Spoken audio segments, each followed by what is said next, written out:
God, I was able to overcome it. Let us not take things lightly. I have seen in social media, people are ignoring the issues of social distancing. I want to report that even myself, I was washing my hands, doing everything that the ministry had advised. Unfortunately, I got infected by the virus.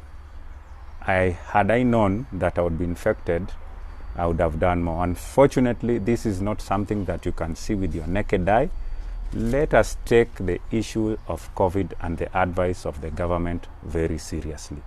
Kenyans have the tendency of classifying things by government as being PR. That is not true.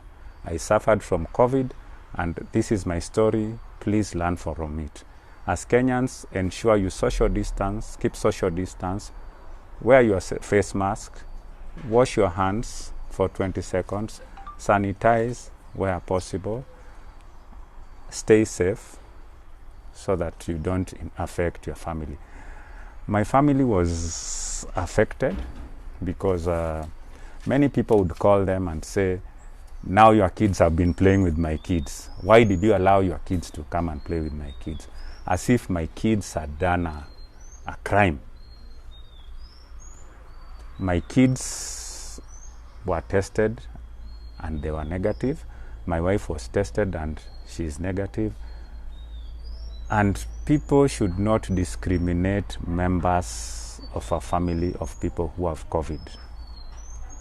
Let us stick to the scientific guidelines that when somebody is negative, they are negative. People should not label a house as a corona house, because I was hearing people say, hiyo njia iko na corona. This is very unfortunate, and we should avoid classifying some estates, some lanes, some communities as having corona. It was extremely lonely, and most of the time I would go to social media. Social media was abuzz with information which I would categorize as fake news. Some of this information is scary and causing stress to the patients. I would want to urge all of us, before we share any information, let's verify it.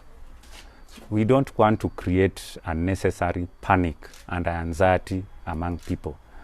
It's important that we follow the guidelines issued by the Ministry of Health and avoid sharing information that is unverified, that is causing panic and anxiety among members. Because my father was scared, my brothers were scared, my family members were equally scared. Some of this information is not good, and I want to confess that some of the patients had even stopped checking social media sites because they were giving us a lot of negative information that you hear and you just feel that your sickness is increasing. So it's important that we follow the guidelines by the MOH. They are the only authoritative organization authorized to issue some of these matters on COVID-19.